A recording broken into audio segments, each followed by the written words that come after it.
Okay. Well, so this is about our third video, I guess, on this topic. Um, and where I left off here with the last one was that the equation that's shown is sodium chloride dissolving, breaking apart into ions. And this would be an increase of entropy. We would see this as a more random situation than what we had previously. Here's a picture that kind of gives an idea of what we're talking about.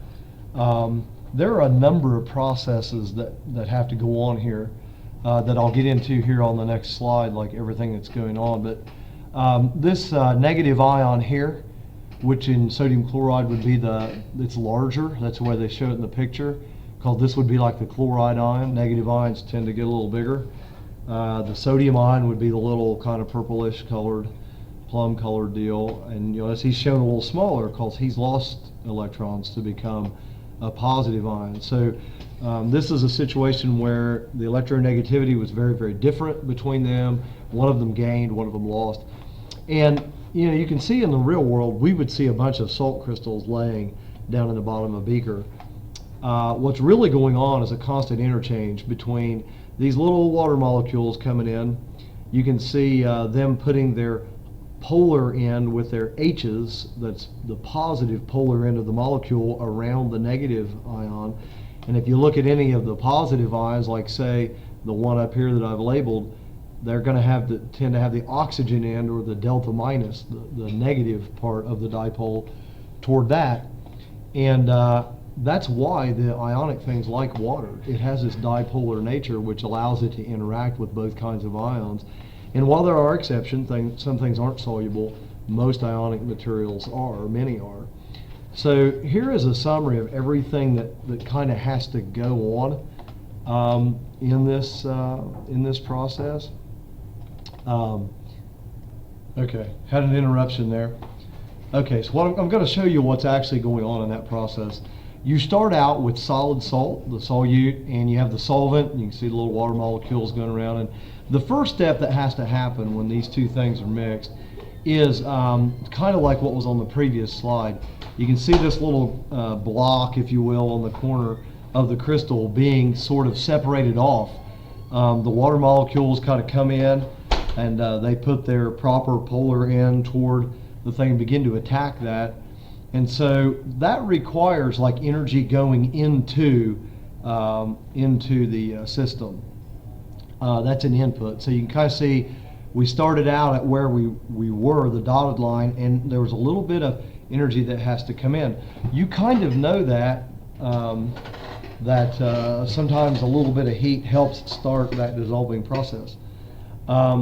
There's another thing that has to happen for this to happen. It's sort of a related step, but the solvent particles have to be able to expand. It's called expansion of the solvent, and it's almost like they're all polar and they're attracting to each other. The water molecules are in this case, and so for the salt to actually be able to migrate off and make its way out, there has to be a little energy input. That's why this yellow arrow is an input to expand the solvent and allow that to move off. But then we get into a final step here where it's called hydration, actually, in a lot of textbooks, where the ion that was trying to fight its way off becomes surrounded by water molecules that kind of come in and hydrate around it and surround it, and this stabilizes the ion, meaning it allows it to be at a lower potential energy.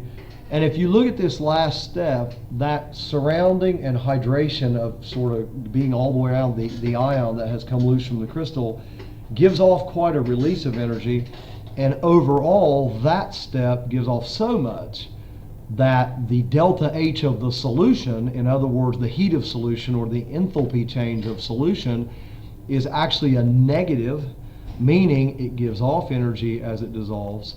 And this would be like our example problem that we would do like with sodium hydroxide, where it actually is going to cause the surroundings and the water out here in the beaker to be warmed as energy is released in the process. So this also points out another really important thing, which is that if you have a series of steps that involve energy, particularly heat content like a delta H change, if you put all of them together, that's what it takes to find out what the final energy change will be. We'll deal with that a bit more later. One thing I wanted to do just to introduce this video real quick is do another example or two for entropy, just to kind of review that. So you take a look at like NaCl aqueous, which would be salt water. That's what we just saw, but it would already be dissolved, and so that would have already happened. Silver nitrate, also aqueous, so it would have already experienced its heat change for going into solution. And as you guys know, silver chloride forms a white precipitate, leaving sodium and nitrate as free ions. So a question, would be what kind of happened to the entropy here? And if you look at some of the things that we've showed you so far, it's pretty obvious that a dissolved aqueous salt has a lot of freely moving intermixed particles and is a fairly high randomness. There's a fair amount of entropy involved in that, and more as the temperature goes up, as we saw earlier. But in this case, we saw a solid forming as ions were so attracted, the water could not keep them apart anymore, and they formed this precipitate, which we've seen many times first half of this year. So, what's going on here? Well, the entropy change, the delta S for this, is actually a negative number. Delta S is a negative number. Why do you say that? Well, we formed solid from random ions. Basically, that's what it amounts to. And so if you just think about that just kind of from a common sense point of view, the removal of the silver chloride as a solid to settle in the bottom and become a solid material, which had been randomly mixed ions, actually it probably made the system more ordered. And so when we have an entropy change that is negative, you have to keep in mind this was basically ordering. Quick announcement from was Coach going Schuler, through that baseball hitting, if it's not raining. Process of getting a little more organized. Okay, so it is becoming more ordered in that process. You take something like potassium chlorate decomposing. Hopefully, what is the reaction? Perhaps you would recognize potassium chlorate. You heat that in the presence of a catalyst. We've done this lab. You get potassium chloride and you get oxygen gas. This is a solid. Now if you want to balance this one, the O's are out of whack, 3-2. So we almost have to go for 6 on the O's, which means I got to have 2 KCl's. This was a solid, by the way, that we heated. So if you were to ask yourself what's going on with entropy here and why, we had a solid, it broke down to 2 separate chemicals, but there's a huge deal of why this is so much of an entropy increase, and you might be able to guess why. It's related to the gas formation. The delta S here is positive. What we would say is basically the entropy or the disorder increased in the system, and primarily this is due to all of this gas formation of the oxygen gas coming out in the state of gaseous diatomic oxygen. So that one is just another little quick example of entropy, since we were talking about enthalpy just now with solution, how heat can go in or out during that process. Kind of point out that disorder also changes during processes often. So this brings us to sort of the wrap up a little bit. As a consequence of the second law, natural processes seems always favor going towards more disorder. That's going to be, the second law says that it wants to go toward less available energy and more disorder. And so that's where we head. The increase in entropy within a system, in other words, doesn't really have to be made to happen by us. It occurs on its own. Now you could say that during some processes, like for example, as my body has grown, there have obviously been some complex molecules that have been produced and put into order for my body to function. Perhaps that process is going the other way now, particularly right here.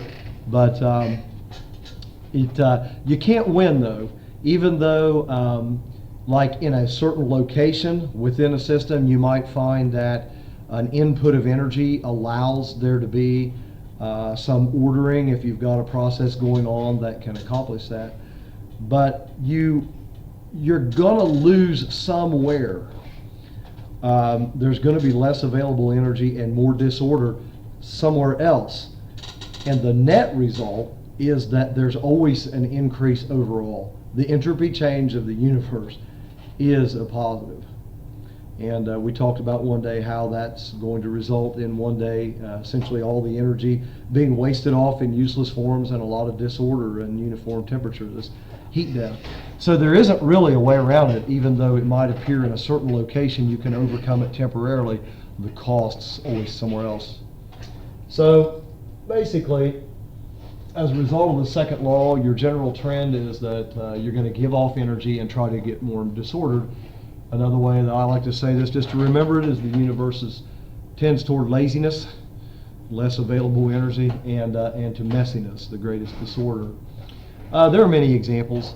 Atoms are, if you get them in an excited state, they're not going to stay there. They are going to spontaneously go back. The electrons in those are going to go to their lowest energy level. Energy in that excited atom then will be gotten out of the system by conversion into light energy that will be emitted as a photon. Notice that the atom can lose energy. The universe did not. Water is going to tend to run downhill, and as it does, it's going to waste its energy in sound and friction and heating. Your room, from an entropy point of view, it's just going to tend to get messy. Buildings and things left themselves are going to decay and fall down. Forests will burn up in a forest fire. You don't expect that to be a strange thing. You get it started, it's going to go.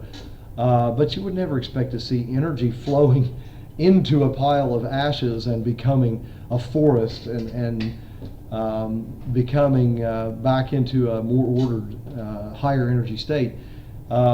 If your room just spontaneously started organizing itself, you would be shocked, and probably if any of the adults in your life saw that happening, they'd be shocked at any rate.